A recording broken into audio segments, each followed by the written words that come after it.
Welcome, everybody, to Inside Boxing Daily on the Grueling Truth Sports Network. Inside Boxing Daily is brought to you by MyBookie.ag to get up to 100% cash bonus on your first deposit up to $300. Make sure you put in the promo code TGT100 if you go to the MyBookie.ag website, or you can click on thegruelingtruth.com at the top of the page. Also, or top of the Grueling Truth page. You can still get the bonus then. Also, the Retired Boxers Foundation with our friends Jackie Richardson and Alex Ramos. Make sure you check them out on Facebook. And accordingly, I am your co-host, Mike Goodpaster. And right now, I'd like to welcome in my co-host. My favorite co-host. Because let's face it, me and Ayn Randhofer just don't see eye to eye on a lot of things. So, my favorite co-host, Jeremiah Preisser. How you doing, Jeremiah? It's an honor, man. It is an honor. But yeah, if he would stop shilling for the PBC and riding with Deontay Wilder so much, it might be a little different. I mean, it's just, I'd like to know how much they're paying him too, but I guess he's not ever going to let us in on it. We all laugh like he's tight-lipped about it. But all right. Also, I want to thank everybody who tuned in and watched our Fight of the Night on Facebook tonight. We had Ali Norton 3 from Yankee Stadium. Very close fight, hell of a fight, a lot better than the stuff you see nowadays, and that was an old Ali, and it was still more entertaining than a young Deontay Wilder. I want to thank everybody that tuned in there. I think last time I checked, we'd had 3,500 live watchers of that fight. And tonight, when we're done with this show, you can go back to Facebook Live, and you'll get a Midnight Classic, which will be Frank the Animal Fletcher against Clint the Sheriff Jackson. Absolutely outstanding fight. Jeremiah's probably never saw it because he's young. So, Jeremiah, go watch it and talk to people. You will love this fight. Fletcher Jackson is an outstanding fight. You can watch it on our Facebook page, The Grueling Truth. All right, let's start off with a little boxing news. Joe Joyce will be taking a step up in class on July 13th and taking on former heavyweight title challenger Joyce-Jennings at the O2 Arena in London, England. I don't know. I don't know. It's like you're talking about Ali Norton and then he ran out of gusto. Yeah, then I'm talking about sure Joyce this one. Jennings. And it's going to be the co-feature on the Dubois-Gorman card. And Joyce wanted to fight Dubois, but that's not happening. And why it's not, I don't know. The hard-hitting Joyce wants to fight with Dubois, he says. But what I see here is this. With Joyce, he's a plotter. He's not very good. He goes forward. He can punch you if you stand there and let him punch you. And Joyce-Jennings is a guy whose most notable fight was he went 12 rounds with Vladimir Klitschko and maybe won 2 or 3 rounds. I'm not excited for this. I think it's a decent undercard fight for Dubois and Gorman. But I think that Dubois and Gorman are both worlds ahead of both of these guys right now, really. Yeah, I mean, we've talked about Joyce in the past, and, you know, Joe Joyce is obviously a guy that's got to be moved pretty quickly. I mean, he's 33 years old. Yeah, exactly. Well, that's why he's got to be – that's why they got to hurry up with his career and see what they can get out of him. And, I mean, I got to give it to Joyce a little bit. In terms of looks, yeah, he really doesn't look like he's going to amount to a whole lot as a fighter. But I got to give him his attitude. You know, again, it's not like he's never going to be a legend. In fact, if he squeaks into the top 10, I think that's the best he's probably going to do, just because the division is really not that bottom heavy. But he's willing to take on, you know, good guys. I mean, he's the one who seems like he's kind of pushing this this track that he's this quick track that he's on. So I do have to give him that. But in terms of ability, him fighting Brian Jennings, I think that's a real tough fight for him. I'm not even sure he's going to win it. Yeah, I mean, I I know. know, because Jennings, I thought, was beating Oscar Rivas till Rivas knocked him out in the 12th round back in January. Well, yeah, and Jennings he's a good heavyweight. I mean, his reach is like 84. No, he's not. He sucks. Okay, yeah. All these heavyweights suck. Why do we have to keep having this conversation? Well, he's good for today. He's okay. decent for today. Well, it's just like the Model T was a good car back in its day, but if you had the Model T now, it sucked. Well, speaking of Model T, I think if you compare Joe Joyce's hand speed to the to the speed of any vehicle that's been produced, it's probably the Model T. But I mean, he's not that talented.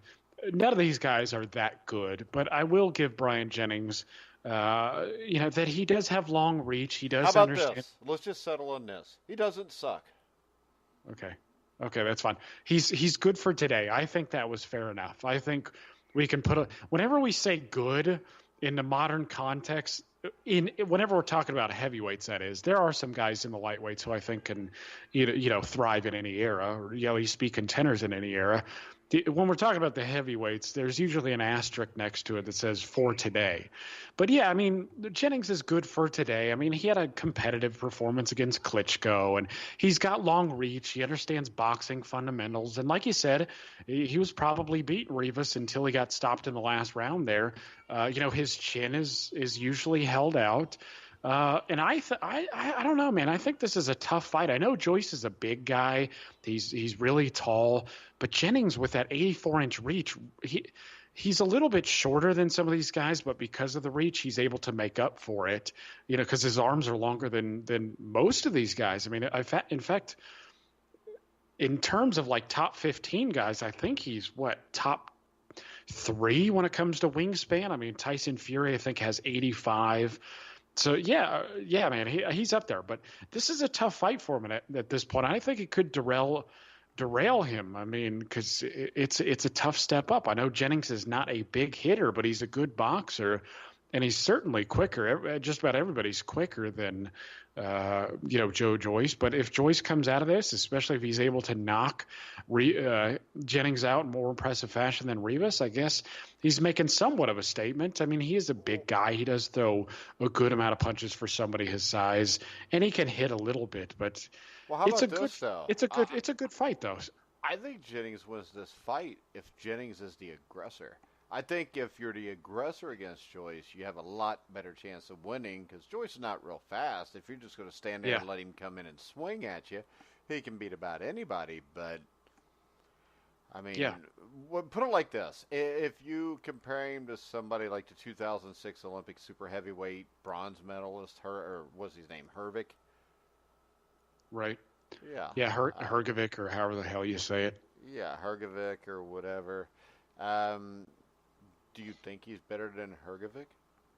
No, I don't think so. Because I don't either. No, I like the upside from Hergovic. I like Hergovic turned down Jennings as an opponent, but Hergovic's also not 33 years old, correct? Yeah, I think Hergovic's got a little bit more time to play with, and he's also, like a lot of these guys. I mean, I am hearing a bit of hype from some of these former amateurs, but a lot of them, they do have good skills and they understand timing and fundamentals and stuff like that. But a lot of these guys are pretty stiff defensively, and Joyce is definitely one of those guys. But to touch on something that you had said, I think is spot on, is if you want to beat Joyce, just back him up.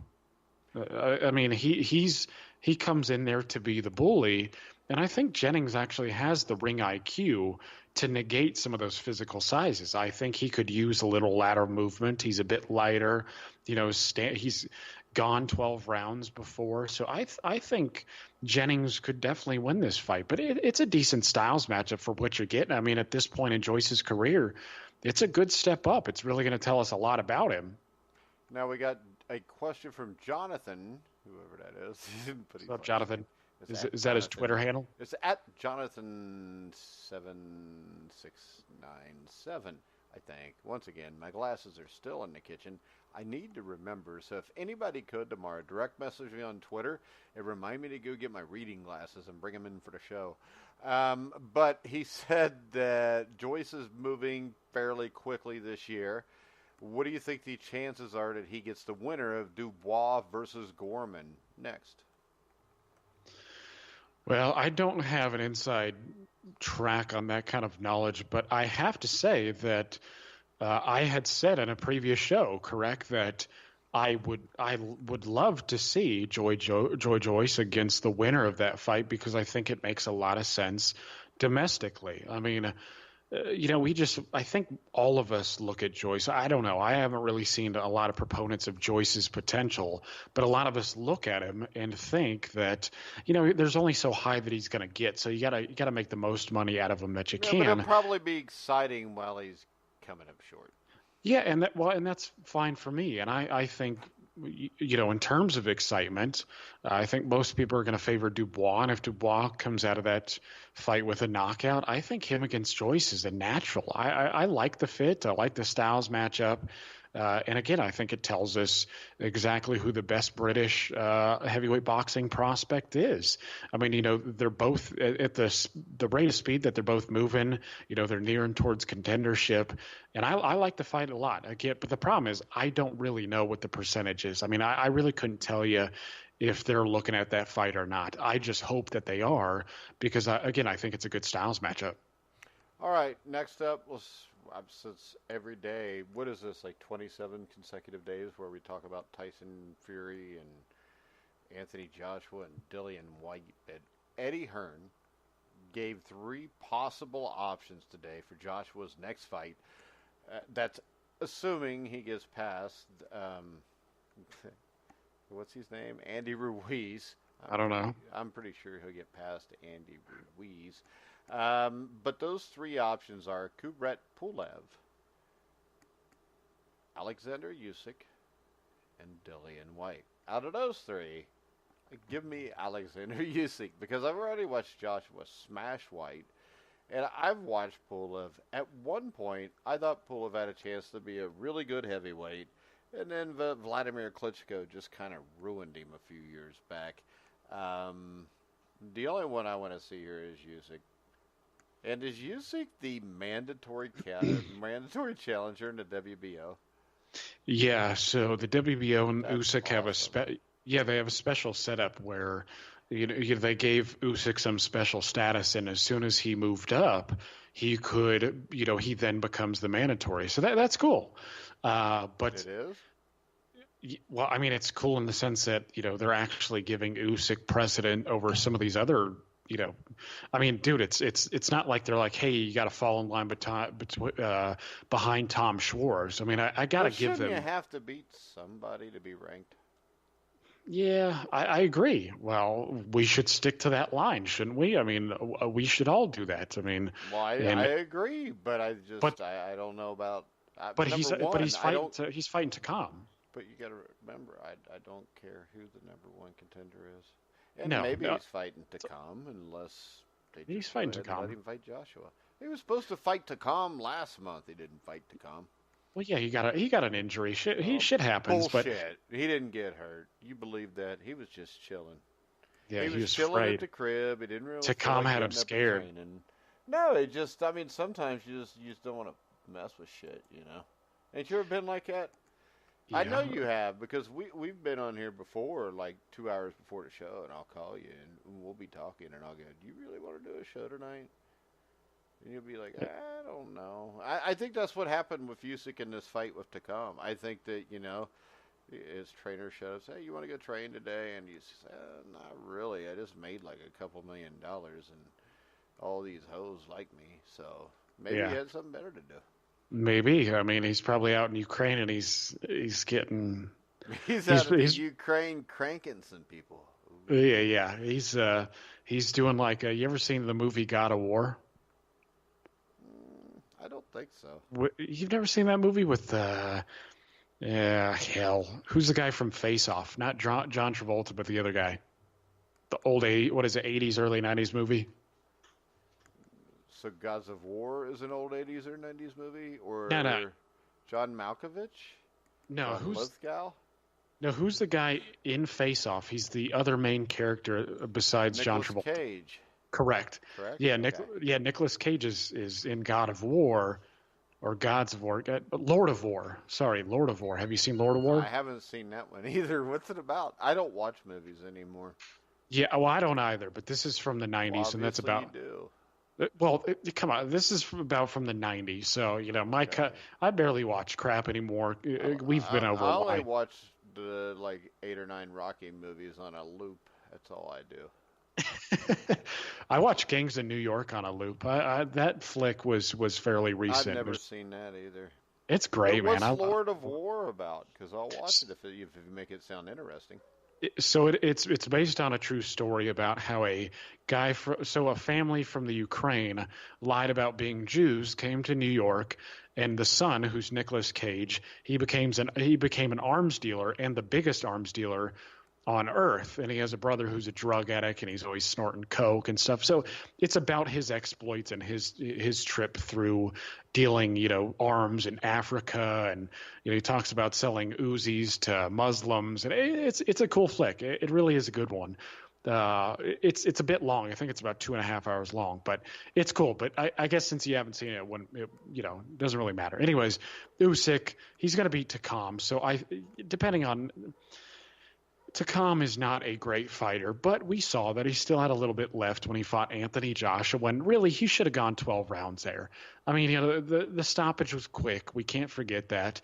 And Takam is a guy who's given a lot of good fighters tough tests. I mean, he went, 10 rounds with Povetkin, and comparatively, right, Povetkin knocked him out, really, with a one left hook, right? But yeah, I mean, I like the fact that Usyk can just fight Takam and then be the mandatory, because I'm like you. I mean, I don't really see Pulev giving Joshua that much trouble.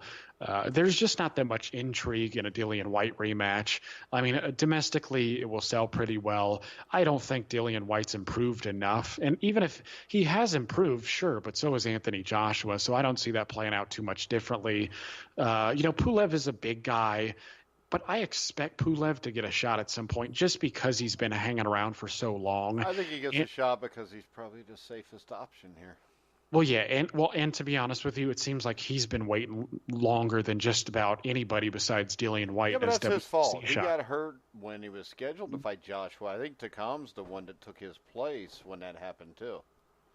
Yeah, correct. Well, and I want to derail the conversation just a bit, but you remember when... Like you did with that Lord of War movie? Well, if you had seen the movie, because it's a good movie, okay, just watch the damn thing. Watch Gangs of New York too. That's a damn good flick. Okay. But, well, it was going to be... Text me all these because I'm not going to remember by the time we're done.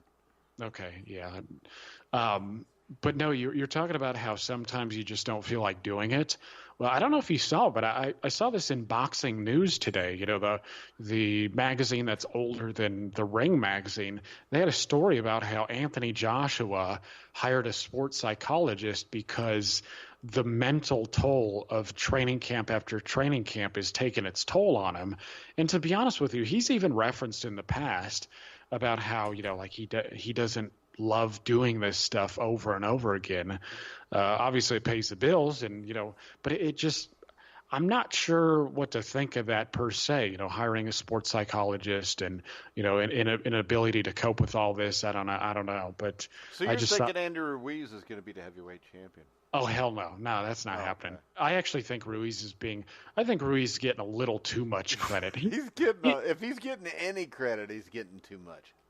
Yeah, well, I saw a few people who I respect, and they think that Ruiz might do better than Povetkin. I'm kind of skeptical of that. Ruiz has got quick hands, and he can last a while. He's pretty tough, but I just think Anthony Joshua's size is going to be much too much for him. I mean, the only thing Ruiz can do is try to outspeed him, and I just don't think that's going to happen. All right, let's move on. Let's talk a little Gennady Golovkin. Let's do it. I like Golovkin. And Golovkin says he only wants serious questions. And he did not think that Billy Joe Saunders is a serious threat to him. I agree with him. And Golovkin said that Saunders can get in line, seems that he feels kind of the same way about Demetrius Andrade too, which it would be great, I think, if everybody felt this way. But when you look at Saunders, over the last 2 years, he's beaten a journeyman in Charles Aduma, Shifat Isufi, Willie Monroe, David Lemieux. He really hasn't beaten anybody. Plus, on top of that, he tested positive for a banned performance-enhancing substance in 2018. Subsequently, had to vacate his WBO middleweight title before he could be stripped of the belt, or just had it taken by a real fighter like Canelo or Triple G.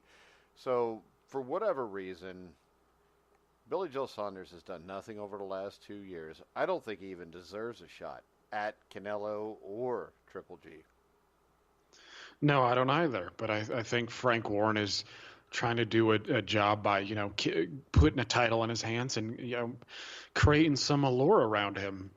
I mean, but the thing is he going to stay at 168 now that he has an alphabet trinket? I mean, he said after he beats, that journeyman, he said, hey, I'm willing to let Golovkin be, try his hand at being a 2-division titleist. And, I know he'd welcome Canelo Alvarez as well. And I don't like it, man. I feel like you, where they should just ignore him. I mean, I know Billy Joe Saunders has some talent, but what the hell does that matter? I mean, he's just trying to, he doesn't seem like a guy who's dedicated to his craft. And I don't want to see guys like that rewarded. I mean, look at Golovkin. I mean, I'm not one to make too much about training videos, and I'm not going to do it here either. But look at Golovkin's shape already. I mean, he looks really fit at 37 years old. At Pac-Man 19 and that's Pac-Man P-A-C-K, wasn't BJ supposed to fight Andrade but failed a test? I'm just wondering when it became okay to fail a drug test in boxing and have no repercussions. Oh, well, if you really want to know when it's been okay. He got suspended a few months, I think, didn't he? Yeah, he did get a punishment, so we do have to acknowledge that. But I mean, really, if you're asking when it became okay to do drugs and get away with it, pretty much forever. I mean, boxing is just not a sport that has any cohesion, so we can't lay down these universal sentences. I mean, it takes the British, to their credit, have the British Boxing Board of Control. And, they do testing more comprehensively than our state commissions. And, you'll get suspensions and stuff. Sometimes it's bullshit, right? Like Tyson Fury's suspension is a 2-year, but it's put off. I don't even know when the hell he serves it or when they let him serve it. Anyways, I mean, it's pretty much always been okay to do this stuff and hardly get away with it. I mean, look at all the guys who have been caught in recent years. And, some of these guys are just like Louis Neary, who we've talked about. He got caught, used the same excuse as Canelo Alvarez before Canelo, where he said he ate tainted meat. Surprisingly, the WBC aired on his side and said, okay, it's all good, because initially they suspended him indefinitely. Of course, they don't like to do that to their fellow countrymen, but it's pretty much always been okay, man. I mean, nowadays we're starting to see a little bit more justice, and some of these guys are getting suspensions. But here's the thing is, like, if Canelo Alvarez would have tested positive in California, he very well might not have had a suspension at all. I mean, he might have had no punishment, because the Nevada State Athletic Commission, again, to their credit, has a stipulation where if you're caught, well, it's your fault, regardless of how it got there. Every other state in America doesn't have that. So, we've got to be thankful for this kind of stuff. And again, some justice has been laid out in recent years, but it's pretty much always been okay. But that's my problem is I don't want to see Billy Joe Saunders rewarded, not only for his PED test, but for the fact that he's just a lazy guy. I mean, he's put off a bunch of fights. He's missed fights. He just doesn't seem like a guy who's dedicated to his craft. And he's trying to call these guys out and get one large payday. And I don't think they should reward him. In fact, as boring as Demetrius Andrade can be, I'd rather see him in the mix, because at least recently he's been in shape. He's another guy who initially I was like, nah, I don't want to see any of that shit, because he was almost like he was fighting like one time a year for a while, and he kept calling these guys out, not really fighting any contenders. That's the way it is in modern boxing. I mean, you get to beat guys on the fringe, and then you get to call guys out like you're something special. I didn't want to see either one of these guys rewarded, to be honest with you. But Andrade's been doing a much better job, so I'd rather see him in play. He's not as big of a sale, but he's been putting the work in. All right. Also, other news. I'll just mention this briefly because I don't really care. Jesse Hart will take on Sullivan Barrera on the Fury versus Schwartz undercard June 15th in Las Vegas, Nevada. You have anything else before we wrap it up? Yeah, so a few things. I will say that I like Barrera. I like Barrera. I think that's a good fight. I don't think Hart's that good, though. That's why I don't like it. I think Sullivan Barrera is a good fighter. I think Sullivan Barrera will beat him. Yeah, I do too. But Hart has shown some class. I mean, he did fight Gilberto Ramirez close in 2 fights. He is now a ranked guy because of it. And that would matter to me if I thought Gilberto Ramirez was real good. Go ahead. Well, yeah, actually, funny enough, I mean, they're from the same geographical area, but Jesse Hart reminds me of a 168, light heavyweight version, because I assume this fight has got to be at light heavyweight now. Jesse Hart reminds me a lot of a light heavyweight version of Bryant Jennings. And again, I think it's, they come from the same geographical area, but he's a go-getter and he's fun. I think he'll provide some excitement, but I also have to acknowledge that Sullivan Barrera, I think he's 36, 37 himself. So, you never know what could happen there either. But back to what you were saying before, Golovkin was talking about how, these guys need to wait in line. I wanted also to say that a lot of the fans get too caught up in the alphabet trinkets, and they're like, oh, well, Andrade's a champion and Golovkin isn't. And, Billy Joe Saunders is a champion and Golovkin isn't. I mean, how farcical is it that we're calling Billy Joe Saunders a champion after, again, not us, not a lot of us, but a lot of fans out there calling him a champion when he beat a guy like Shifat Isufu? I mean, really, should that constitute real leverage over a guy like Golovkin who's been putting in work for, a decade now? I don't think so at all. And really, when it comes to it, money talks. Golovkin is clearly the bigger sell. That's why you're going to get Golovkin versus Alvarez 3 late this year, because DAZN needs subscribers. And Andrade ain't going to do it. He's just going to jab and move and probably stink up the place. Again, I'm not trying to hate on Andrade, but that's the truth of the matter. He's going to play it safe. He's probably going to go the Arislandi Lara route where he's going to throw a bunch of jabs. He's going to move a lot, and it's not going to be that stylistically appealing. So do you want to go with that option just because he's an alphabet holder? No. I mean, Golovkin has put in the work. He's a big sell, and actually he's doing a better job of promoting himself now by putting out all these videos and, just being a bit more mean in his interviews. But he looks pretty sharp, man. I don't know if you've seen the training videos. They look like they're pursuing a different stylistic avenue. He's moving his head a bit more, though I think people get ahead of themselves saying that Golovkin didn't move his head much before. Golovkin is very good defensively, and I'm willing to argue with anybody on that point. But yeah, he looks good. Hope he beats Steve Rolls, and then nobody will really give a shit once he fights Alvarez again. All right, I want to bring something up real quick because it was brought up last night by Hamed, who asked a couple questions on the show last night, and that was talking about Ortiz Wilder 2 being Showtime pay-per-view, and it looks like it is now. And yeah, I heard that. I don't know why you would want to basically put a screeching halt to the momentum that you just gained. I mean, if anything else, put this damn thing on regular TV. I mean, this is stupid.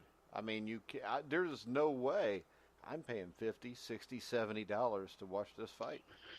Not a chance. There's not a chance. Actually, somebody put out a really good tweet that relates to this. I'm going to pull it up, so just give me a second because I don't know exactly who it was who said this, but it was a really interesting point. And it was on the topic of boxing and what exactly we're paying for it. Hell. Here it is. I got a question or a Okay. comment while you're looking for that. Steve Sure. Wilkinson on Twitter says, What's up, Steve? I think Deontay Wilder will take Ortiz out in quick time. Wilder has improved. Ortiz has only gotten older. This is now a mismatch. Sebastian Goddard said, boo, that's not the rematch we were expecting, which I think says he wants the Fury fight. Yep. All right, go ahead. Yeah, no, good comment from both of you. I think that's you both are kind of summing up the conventional wisdom here. It's like, and it's funny because Deontay Wilder put out a tweet, didn't he, where he was like, "Oh, I'm gonna clear up all the controversial fights I've had as soon as possible." And I'm like, okay, well, why the hell aren't we getting the most controversial at all, right? I mean, that was Fury. That's one we want to see. And again, the people who are defending this fight, again, I'm understanding. I try to be open-minded about all this stuff, but what they're saying is, okay, well, we're getting a rematch. So Deontay Wilder wants a more comprehensive conclusion to a quote-unquote fight of the year candidate. Well, but as Steve said, this is what we're getting. I mean, most people think that this fight is not going to be as competitive. So I don't think starching Ortiz in shorter order is really clearing up that much. I mean, I think the first fight had a definitive result. Just because you get stunned or you get hurt does not mean that it's cause for a rematch. I mean, hell, Shane Mosley stunned Floyd Mayweather. Nobody at all was like, okay, well, let's get a rematch. And I know they're different fights, right? I know, Mayweather's more dominant in that fight, but again, Steve is summing up what we're all feeling is that it's not. If it's 69.95 or whatever, how many people buy this fight? I don't think as many people buy this fight as bought the Tyson Fury fight. No way. And this is what we're talking about too. And this is why you and I find it laughable that, Wilder and Joshua potentially could be the biggest fight ever. I mean, the thing about these guys is they need each other to do big numbers. Joshua can do big numbers in the UK. He's a bigger sell than anybody. But these guys need each other to do the big numbers. Well, they're not even that big of numbers, to be honest with you. If you sell 1 million pay-per-views in today's world, you're considered big time. But yeah, Ortiz, is it going to do 350,000? Which what was the number for Fury again? That's what I thought it was around, like 350, right? Everything I heard that was legit was 285 to 310, but of course PBC shills think it was 325 to 350. Okay, yeah, this fight should not get those numbers. I mean, it's just not that appealing. I mean, I'm certainly not going to pay for it. And this is, again, we stick up for PBC. We stick up for anybody who's doing a good thing at a certain point, but they're all fucking up at some point. And here's the thing: is okay. Look at the PBC pay-per-view schedule, and this is the tweet from Matthew J. Hunter. So it's at Matt Hunter MCR. So this is a rock solid tweet. Wilder Fury was $75. Pacquiao versus Broner, $75. Spence Garcia, $75. Pacquiao Thurman, $75. Garcia versus Garcia will be $75. Again, nobody pays for the standard definition stream anymore anyway, so I don't really think there's any use counting. Garcia, $75. Wilder Ortiz, $75. And Spence versus Porter, $75. That is $525 that the PBC is asking you to pay. And again, they're not getting a penny out of me. I know they're not getting a penny out of a number of other hardcore fans. But how can you ask people to open their wallets and pay over $500,000 for this stuff? I don't see it. I mean, I don't like the model, but the problem is it's not just that it's a pay-per-view. Part of the problem is they're putting these on pay-per-view because the base salaries of these guys is so high. Honestly, it's not deserved. They're overpaying these guys. Again, I know guys like Rick Glazer. Again, I have respect for the guy. I know Rick Glazer and a lot of other guys are like, these guys deserve every penny that they're given. Dude, we need some balance here, okay? we're running amok here. Guys like Leo Santa Cruz and Gary Russell Jr., they're getting big paydays from fighting guys that are no hopers. We don't need this. We need to come to some balance here where the fans are getting some of the shit that they want and the fighters are also getting paid. We can't keep doing this. And you're seeing it come to a head with this PBC pay-per-view schedule where, again, they're asking you to pay $525. I don't think so, man. Yeah, and then other people get mad at DAZN for $10 or $20 a month. Yeah, right. I mean, at least you're getting and this some is good. The thing. Doesn't DAZN have like close to 500,000 subscribers now?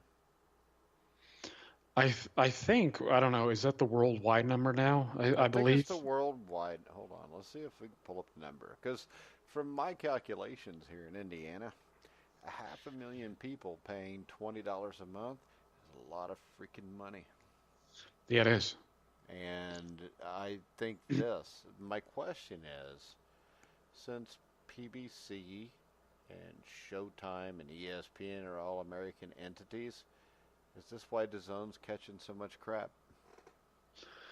Yeah, it could be. I mean, I honestly think that I think it's complex like a lot of matters. I think that part of it is just, an odd dislike for Eddie Hearn, because Eddie Hearn is kind of like the flagship guy where, he's the first to really get on board with DAZN. And, because remember Showtime was going to help tailor make Anthony Joshua as a star. And then Eddie Hearn just took him off and brought him over to DAZN and put his faith in the platform. And, then they eventually got Oscar De La Hoya over there. So part of it is, I think tribal hate. I think there are a lot of Americans who don't like Eddie, and there are a lot of Brits who don't like Eddie either. So I think some of it is, these guys who are allying themselves to PBC or DAZN or Showtime or, ESPN or whatever it might be. And some of it, I think, is just some of it is hardcore boxing fans. Like I've noticed a lot of older guys who are like, I don't want to watch it on my TV. I'm like, dude, this stuff is pretty easy. You watch it on your TV, it's easy. And the thing that really bugs me is when I watch all DAZN, ESPN Plus, ESPN, Showtime, whatever it is, DAZN gives you more bang for the buck. It gives you better fights. I mean, we're going to get Joshua this weekend. And I want to see the Katie Taylor fight. What's it against Delphine or whatever, the one girl Delphine Persoon. Yeah, Persoon's not bad. That's actually it's a lot tougher competition than Clarissa Shields fought. And Clarissa Shields, you can find her on the Grueling Truth from last Sunday, where she was on the Ringside Boxing Show. If you want to look that show up, but this is the thing they've picked up. DAZN has 4 million subscribers in the last year. 4 million subscribers to pay $100 a year, that's a ton of money. And that's a lot more than what they're paying, the little Mexican guy, Canelo. Yeah, well, and I'm a little cautious about the numbers just because, a lot of guys, I mean, like, are all those guys paying for the yearly? Because when they say... Or you pay monthly... like mine is like $9 because I joined them right away, so it's like that for a year or two. But even if you're looking, if there's 4 million people paying $20 a month, that's a pretty good chunk of money.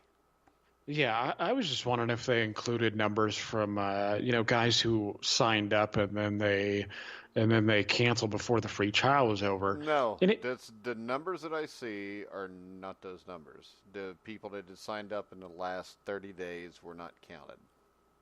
Okay. Well, yeah, then it seems like DAZN's pretty well on their way. I mean, I understand criticisms of all these guys. And again, there are a lot of older guys who are like, I don't want to watch it on my phone. I'm like, dude, it's really not that hard if you have a TV. You just plug in a fire. In fact, John Einrenhofer, our co-host on the weekly show, he watches from his PS4. I can watch from my Xbox. It's not that difficult. If you have a Roku or a Fire Stick or one of those streaming things, you just plug it in, download the app, and you're watching it on your TV. It's really not that hard. But I do understand the criticism of it because, free TV still gets a lot of play. Or, TV, there's still a ton of people who watch TV, so you're missing out there. I mean, there's holes in all of these guys' game, but, DAZN so far seems to be pretty committed to the cause. But, again, I am a little afraid that, over the long haul, I'm not sure because boxing really hasn't shown itself as a good sport for the long term. ESPN's been dealing with it for decades. And, they're in and then they're out and then they're in and then they're out, so I don't know. All right. Anything else you want to talk about before we wrap it up, Jeremiah? No, I would mention real quick, you talked about Katie Taylor versus Delphine Persoon. And I don't really follow women's boxing, but, you talk about the Clarissa Shields thing. And there are a few people like the Boxing Writers Association of America. I think there are a few other places that actually have women's pound for pound right now. And Delphine Persoon is considered by these publications to be a better pound for pound fighter than Christina Hammer. Well, so no kidding, because Christina Hammer is not very good. Well, for a woman, she's good, but no, she's not. She's not even good for it. There's only like 4 women that are any good, anyways. Did you see the man who won the NCAA track championship because he's a woman now? He's a quote unquote woman. Yeah, he's a man because he was born with like a dick and balls. Because he's got the hands the size of Dan Marino's. Yeah, and now he's decided that he's a woman, and you only have to be on like the hormone therapy for a year, and then you're allowed to compete against women. And the thing I don't understand about this is the only people that really get the short end of the stick here are women. Yeah, I know. In an effort to be progressive, you're being regressive, because you're think about it this way. I mean, you could be in a track meet and you could be the 3rd fastest woman in the state. Well, all of a sudden a man decides to join in and now you're the 4th. And so maybe you're not going to the same college. You're not getting a scholarship. You're taking away opportunities. Well, this is the thing. What happens when transgendered males who decide they're women start taking scholarships from actual women? Right. And the thing is this, they fought with Title IX to give women the right to compete in sports. Now they're taking away with the transgender mess. Why don't you just have transgender classes? And then, all 5 of them that are transgender. Because let's face it, they're less than 0.5% of the population. So I don't know why you got to bend over backwards for them anyways. Well, yeah, exactly. Yeah, and it's a difficult question, I'm sure, for a lot of people because they're like, well, what if there's only one transgender person in a school? Who do they compete against? Well, let them compete as their biological makeup, right? I mean, if they were born men. You know what? What about this? What if Gennady Golovkin all of a sudden decides that he's a woman and he's going to go fight Clarissa Shields? Then Clarissa will get what she wanted.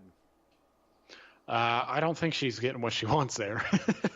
Yeah, because she said that she could beat Golovkin and, guys like that. So. Well, yeah, she did say she would like to spar him, and she did say she could beat guys like Keith Thurman and Sean Porter, but she's not getting what she wants because I don't care if you slap a pair of tits on Golovkin or what. He's beating the crap out of Clarissa Shields. Hormones, no hormones. But that's the thing is. It has gotten crazy, and I do think there's been enough backlash in certain areas that, some of the insanity has started been reversed. Did you see Gillette, though? Gillette. Oh, God, dude. Oh, God. They had a stupid commercial with a woman who identifies as a man, and him or her or whatever the hell it's called is shaving. So, I mean, wonder if the people at Gillette took it to the board and said, hey, I know really men are the ones that shave their beards and stuff, but what if we just did a transgender one where the woman gets on there and talks about shaving? Yep. I saw the commercial. It was fucking stupid. If you want to get with you said it's fucking stupid. What's fucking stupid is if you're a man and you think you're a woman, or you're a woman and you think that you're a man, that's fucking stupid. Well, yeah, and again, here's the thing: is I mean, some people genuinely are, there are always genetic, like makeup. There's a lot of genetic variants, and sometimes, mess ups happen. I mean, what is cancer, right? It's a mutation, right? Things happen. No, There what is are. cancer? Cancer is a mutation from the food that you ingest into your body. There was very few cases of cancer 200 years ago. Well, that's because people didn't live for shit either. But Well, they my didn't thing live is, for shit because you were getting dysentery from water that was nasty, and you weren't brushing your plus, teeth. when you went to town, you might get shot in a shootout at the OK Corral or something too. So, Or you might get bit by a rattlesnake just, hanging out on the farm. I mean, yeah. it was a lot more dangerous back then. But what I'm saying is there are people who are in a state of like man and woman. There are people who are legitimately like that, but Yeah, but they're born that way, correct? Where correct. they have both body parts or some shit like that. All this is, and by people allowing this to continue, is it used to be called what? Gender dysphoria, and Yeah. it was considered a mental illness. And I think almost anything that causes a suicide rate of 40% of the people in that, there's something mentally wrong with you. And I think the sad thing today is this. I think what we're doing is we're telling people it's all right to act and feel in a way that makes them kill themselves. And when they get the reassignment surgery, I mean, the suicide rate stays the same or it goes up a little bit. So why can't we just tell the truth at some point and just say these people have a problem, let's try to help them with it, instead of, putting a transgender on every TV show and acting like everything's all right and acting like their biggest problem is because they get picked on. Yeah.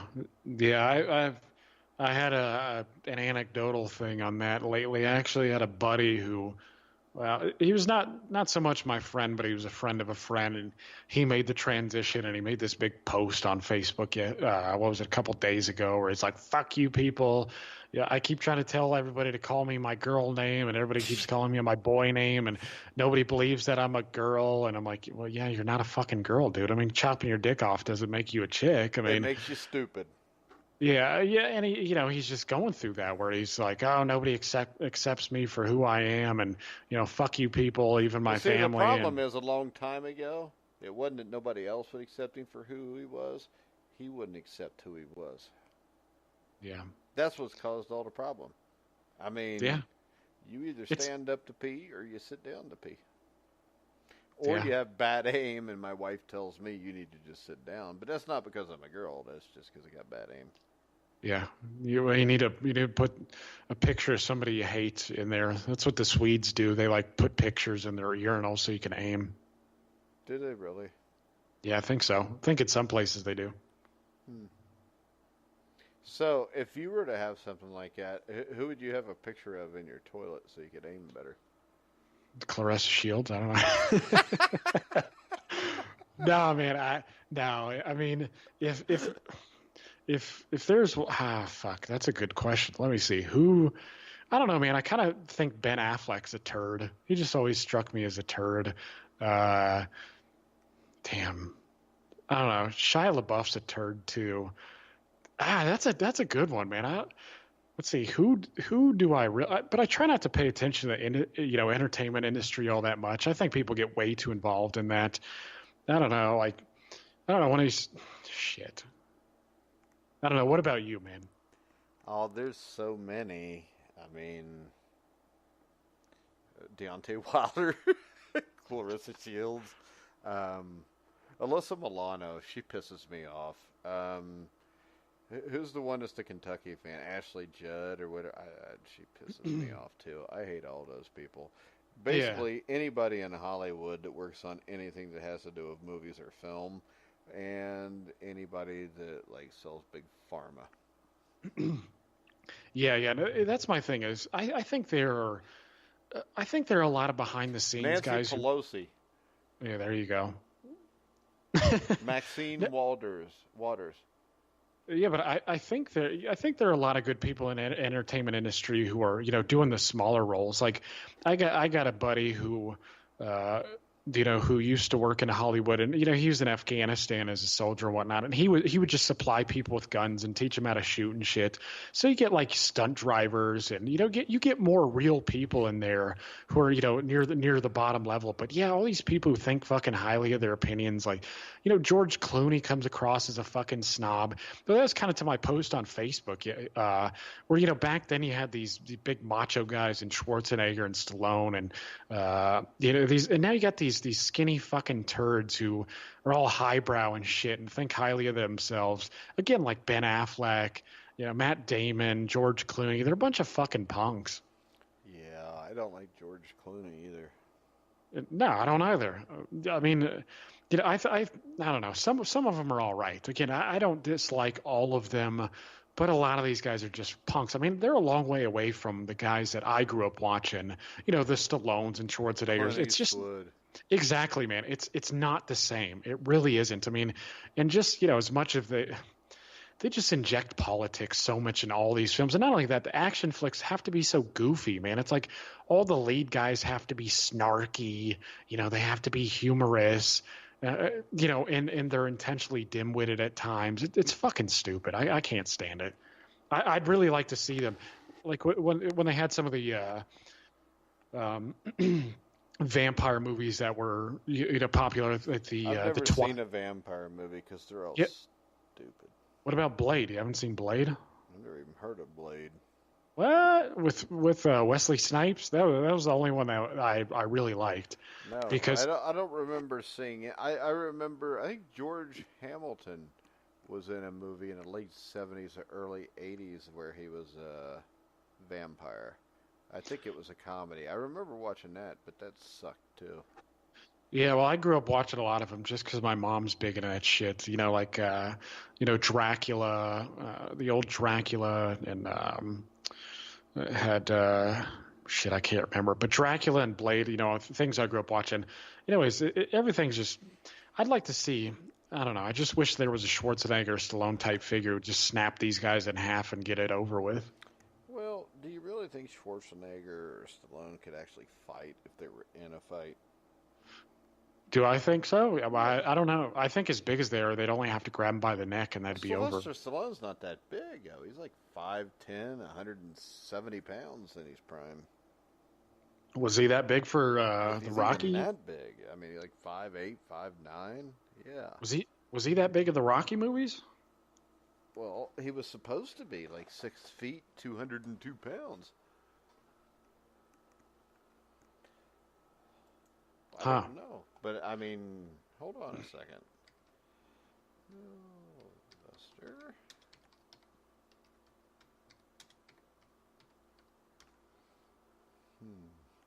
It says 5'10".